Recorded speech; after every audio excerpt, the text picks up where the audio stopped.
ভগৱতে বাসুদেৱায় ভাৰত পুৰাণ আদি যত প্ৰকাশ কৰ নানামত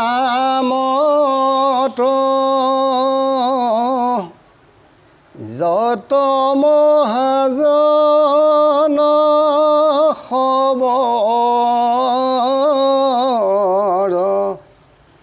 সভামধত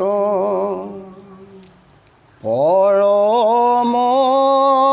আনন্দ ৰসময়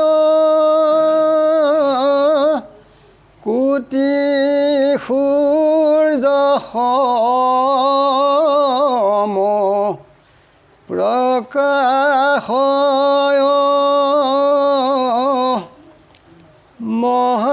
মহাভাগৱত নুহন্ত যাৱে বেকত।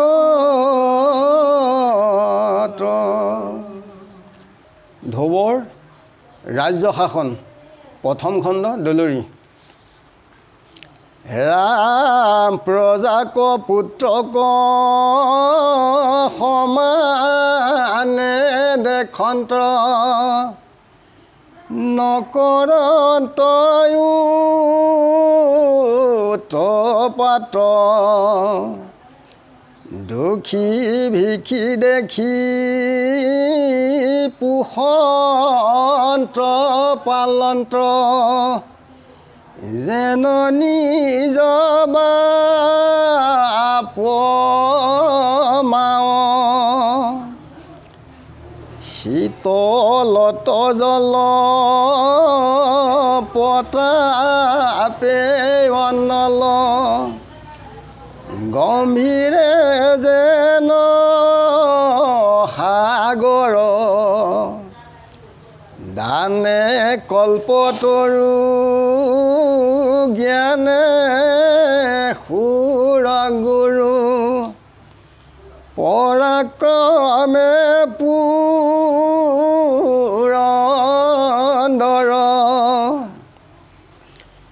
যত সদগুণ সবাতে নিপুণ দেৱ নিজয় অনুগত জানি নিজ ধৰ্ম সদাচাৰ কৰ্ম খনি কোনো হয় পাত্ৰ যত ধৰ্মশীল সমস্ত্ৰেকে পালি আপুনি থাকন্ত ৰাজা কোনো উৎপাত নাহি কে ৰাজ্যত মহাসুখে থাকে প্ৰজা সাতু যে দীপৰ যত নাৰী নৰ মনে মনে স্তবৰ ধুবে সেৱা মাৰ ৰাজা হোৱন্তোক যাৱে চন্দনী কৰ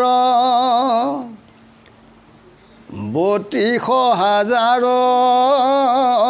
বৎসৰ নিপতি অয়কন্ত কাৰাজ কৰি যাগ যজ্ঞ যশে দান ব্ৰত তপে আৰাধিলা দেৱ হৰি পূৰ্ব জনমৰ সুকীৰ্তি বিস্তৰা ৰাজ ভোগে ক্ষয় নীলা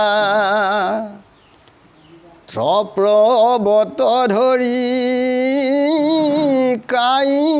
ক্লেশ কৰি দুষ্কৃতি যত ভুঞ্জিলা পাপ পুণ্য দুয়ো দুখতে সুখতে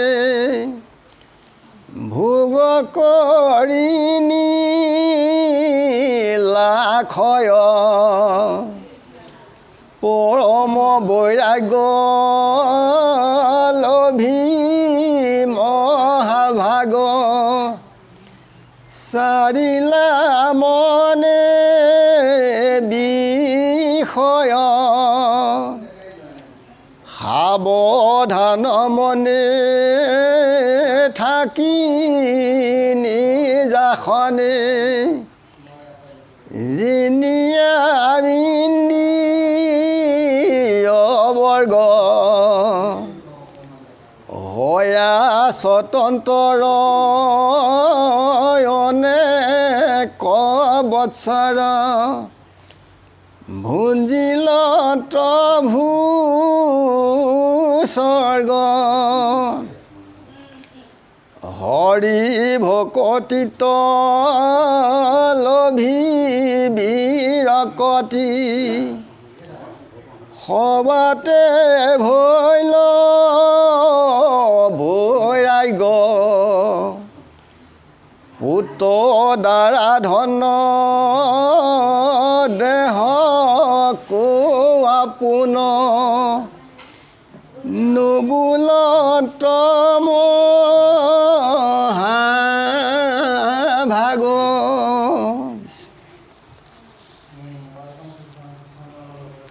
ধ্ৰুৱই যেতিয়া ৰাজ্য শাসন কৰে তেতিয়া তাত প্ৰজাসকলক নিজৰ সন্তানৰ দৰে মৰম চেনেহ কৰিছিল। তাত কোনো উৎপাত নাছিলে। দুখীয়া দৰিদ্ৰ সকলোকে সমানভাৱে দৰ্শন কৰিছিল আৰু নিজৰ পিতৃ মাতৃৰ দৰে সকলোকে মান কৰিছিলে। জলত তেখেত আছিলে শীতলতাৰ দৰে আৰু শক্তিত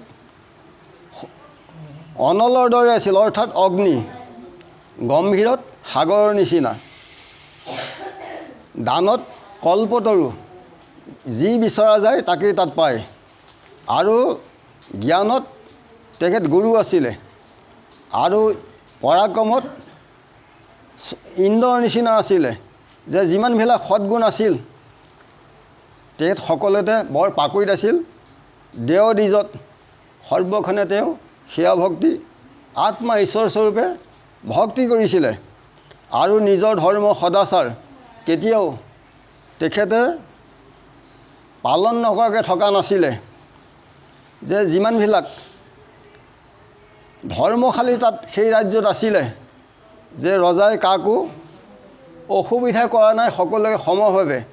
দৰ্শন কৰি সকলো ধৰ্ম চলাই নিবৰ কাৰণে সকলোৱে শক্তি সমৰ্থ পাইছিল ধ্ৰুৱৰ পৰা। তাত কোনো লোকে ৰাজ্যত উৎপাত কৰা নাই, প্ৰজাৰ আনন্দ মনেৰে আছিল। আৰু সাত দ্বীপৰ যিখিনি বসুমতীৰ নৰ নাৰী আছিল তেওঁলোকেও যে ধ্ৰুৱই আমাৰ এই ৰাজ্যৰ ৰজা হওক, যেতিয়ালৈ চন্দ্ৰ সূৰ্য থাকে, এইবুলি তেওঁলোকে আহ্বান কৰিছে। যে ৩২,০০০ বছৰ অকণ্টকা ৰাজ্য ধ্ৰুৱই ভোগ কৰিছে। যে যাগ যজ্ঞ তপব্ৰতে ঈশ্বৰ কৃষ্ণক তেখেতে আৰাধনা কৰিছিল। যে পূৰ্বৰ জন্মত যিখিনি সুকৰ্ম কৰি আহিছিল তাৰ ফলত ৰাজ্য ভোগ কৰি ক্ষয় কৰিলে আৰু তপব্ৰত ধৰি পেলাই শৰীৰ কায়ক্লেশ কৰি পেলাই যিমানবিলাক দুষ্কৃতি আছিল সেইবিলাক সকলো তেখেতে ভুঞ্জিলে যে পাপ পুণ্য দুইটা সুখ আৰু দুখত ইয়াত ভোগ কৰি পেলাই সকলো ক্ষয় কৰিলে পৰম বৈৰাগ্য মনত ভাৱ আহিল যে নিজৰ বিষয়ৰ পৰা তেখেতে মনৰ পৰা তেখেতে আঁতৰাই দিছে যে সাৱধান মনেৰে নিজৰ আসনত থাকি সৎ ৰস স্তম এই তিনি গুণৰ ইন্দ্ৰিয়ৰ বৃত্তিবিলাক সকলোবিলাক এৰিলে যে স্বতন্ত্ৰ হৈ তেখেত অনেক বৎসৰ স্বৰ্গ ভূস্বৰ্গ তেখেতে ভুঞ্জিছিলে যে হৰি ভক্তিত পৰম লাভ হৈ সংসাৰৰ পৰা তেখেতে বিৰকতি হ'ল আৰু পুত্ৰ দ্বাৰা ধন দেহকো তেখেতে মোৰ বুলি নকয়